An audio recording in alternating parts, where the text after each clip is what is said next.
Live from our 7 Tasmania studios, your nightly news with Tom Johnson begins now. Good evening. First tonight, Labor is calling for a parliamentary inquiry into Tasmania's construction industry, claiming shonky builders are ripping off new homeowners. It comes as the state experiences a building boom, with the government urged to examine current legislation and regulations.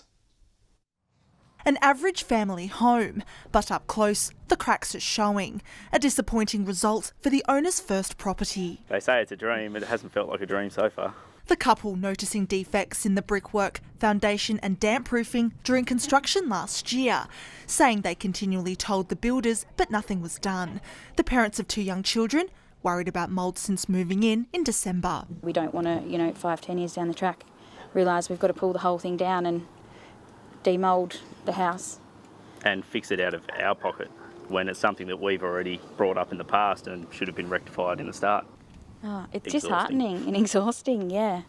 Now seeking legal avenues, but Labor says the barbers are not alone, calling for an inquiry into the industry's legislation in Parliament this week. We're undergoing a boom at the moment, and we have so many cases of our consumers here in Tasmania that have had problems with problem builders that have had problems with consumers as well. Also saying Tasmania is the only state to not have home builders warranty insurance, leaving people out of pocket by hundreds of thousands of dollars.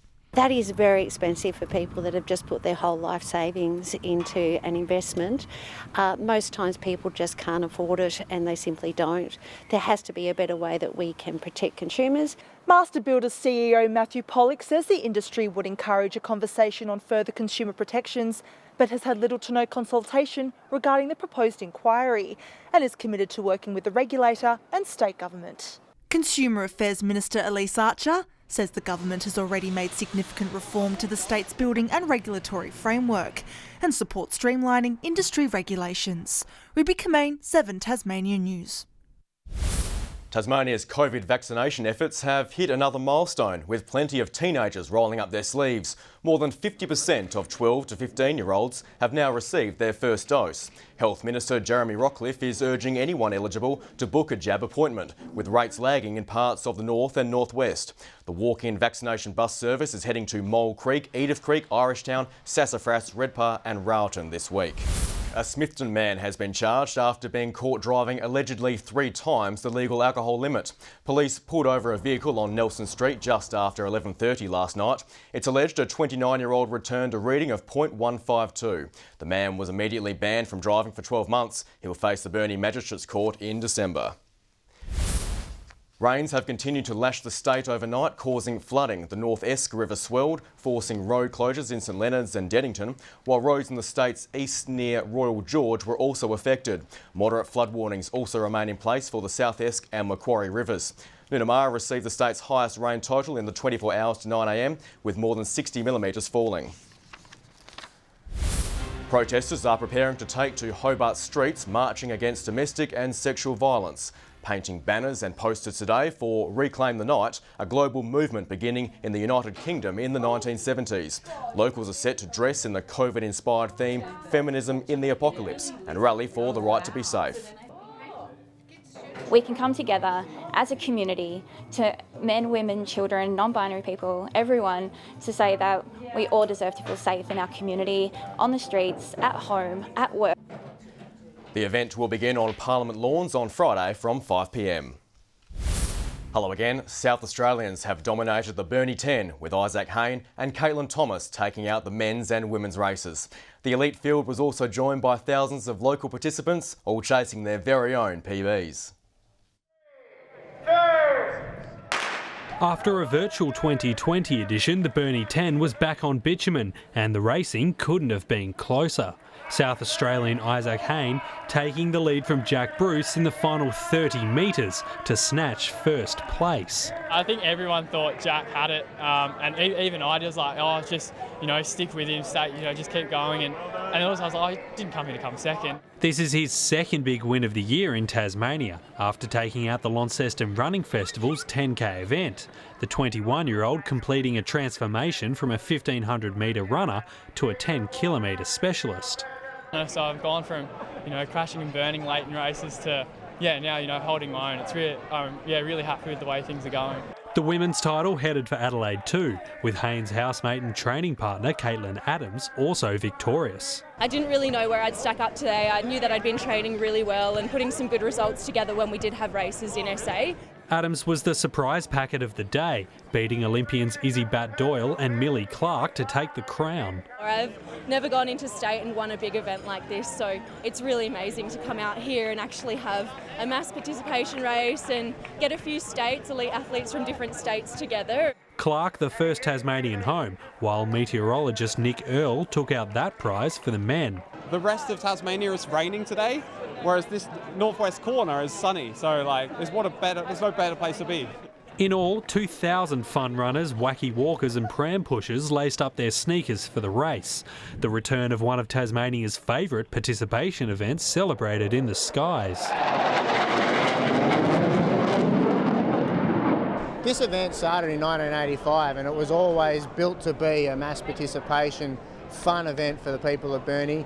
Josh Duggan, 7 Tasmania News.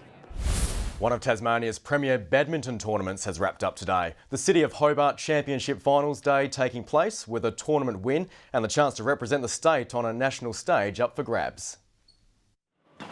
2 days of hard work coming down to one final match. With just a racket in hand, these badminton players were chasing glory. Historically has been around for a long time, so there's a lot of historical value to, getting your name on the trophy. A record 203 players taking part in the City of Hobart Championships, which is part of the state series. Players of all ages and abilities playing in singles and doubles competitions. The quality's improved and a lot of the junior players that we've coached over the years are coming up and making open finals now. A lot of people just coming along and getting their first taste of badminton and then growing into actual competition. In the men's open singles, top-seeded Tasara Nimika was crowned champion after defeating second seed Sanjeev Kadaka. The contest hard fought until the end. I have more international experience, so once I come to Hobart, I almost win everything. A win at the event also opening doors career-wise, with the best to represent Tasmania at next year's National Championships. It was due to be in Melbourne, so they had to postpone that. So, looking towards putting a team together for that. It's an opportunity players are relishing. Not sure if I'll play seniors next year, but certainly would hope to. Love to represent Tasmania. John Hunt, 7 Tasmania News. Good evening. 17 was the state's top today across Burnie and Devonport, Launceston 16 and 13 in Hobart. Bushy Park 14, 15 about Strawn and St Helens and 12 at Friendly Beaches. On the close-up, a thick band of cumulus cloud can be seen over the east with scattered cloud extending over the rest of the state. Further out, lower level cloud extends over Victoria while a frontal band can be seen over WA. Tomorrow the high will move west of Tasmania with an extensive ridge to the north and south. South to southeasterly winds tomorrow 15 to 25 knots, reaching 35 knots about the east. Swells up to 2.5 metres in the west and south and up to 1 metre in the north. A gale warning is current for eastern coastal waters. A strong wind warning for Banks Strait, Franklin Sound and southeastern coastal waters.